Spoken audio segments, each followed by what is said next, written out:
for New York Magazine, is with me now. Hi.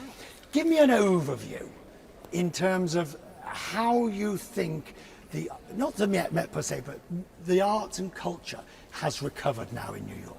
So New York Magazine is a 50-year-old magazine. We've been around since 1968, and we've covered the culture of the city from the get-go, both the culture that is in places like this and also just the culture, lower case culture of how people behave and what the trends are.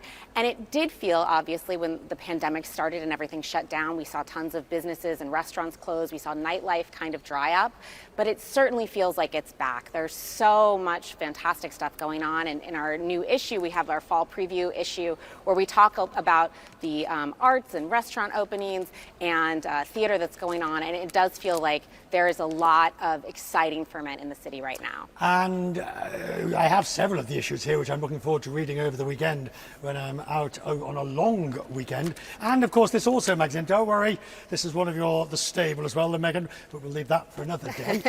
I guess what's different? In your view, what is different before and now?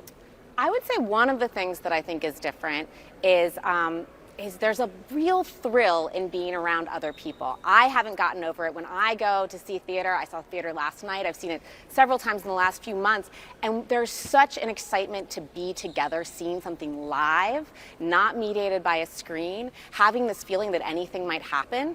And I think that's the excitement that people get when they're going to see Harry Styles or Billy Joel or the tiny nightclubs and DJ nights and stuff like that that have opened up across the city. Now, you raise a very valid point, which is the big and the popular, the Billy Joel, the Harry Styles, they can fill Madison Square Gardens. Hamilton is doing Great Guns. Funny Girl, my sister was there, said it was packed. But what about the off-Broadway and the avant-garde and the new stuff that's out in places in Brooklyn and Queens? It's the best time to see that stuff. No, but is it thriving?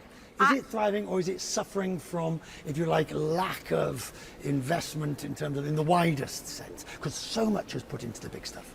I don't know. I think that's always the best spots in New York are the small underground. I think they're absolutely thriving, and there's just a real exciting creative time happening in New York. There's just a lot of experimentation and art. You know, one thing that happens when a lot of places close down, new places open up, and you are seeing a lot of really cool underground things right now.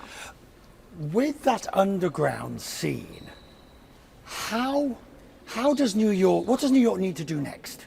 What is the number one trick? Because taxes are going up, it's all becoming very expensive. What is the thing that New York needs to do to remain preeminent? Because, you know, I was in the Gulf region, you've been to Dubai, and you see the money that they're spending there. Can New York live on its laurels, or does it need to invest? I mean, absolutely it needs to invest. And to me, you mentioned it earlier, rents going up really high. I would say that investing in places for young, creative people to live, young people, middle-class people, everywhere. Berlin is the example Absolutely. of how to do it. New York, you have to come. I don't mean to be laughing about it, but New York, you have to come and struggle. Sure. There is not a huge amount of support that will help you through. Sure. Totally, absolutely. Arts grants, more places to live. I would love it. I'd love it all. Right. Final thoughts. Shows that I must see. Oh man, let's see. Into the Woods, if you can get tickets, is fantastic. A Strange Loop is amazing. I dare you to get tickets to that right now. I forgot to ask him. We had the author, of course, on the program on Friday, so I forgot to get. That was a miss, wasn't it? What else? You got it, my just gosh. One thing. Oh my gosh, that is too much pressure. What's one thing? Oh gosh, well, you're right by Central Park, and today is actually a beautiful day. So I think that if I were going to do one thing, I would be walking outside right now. Thank you so much. Absolutely. Thank you for coming and talking to us. Thank you. You very much indeed. Very kind of you.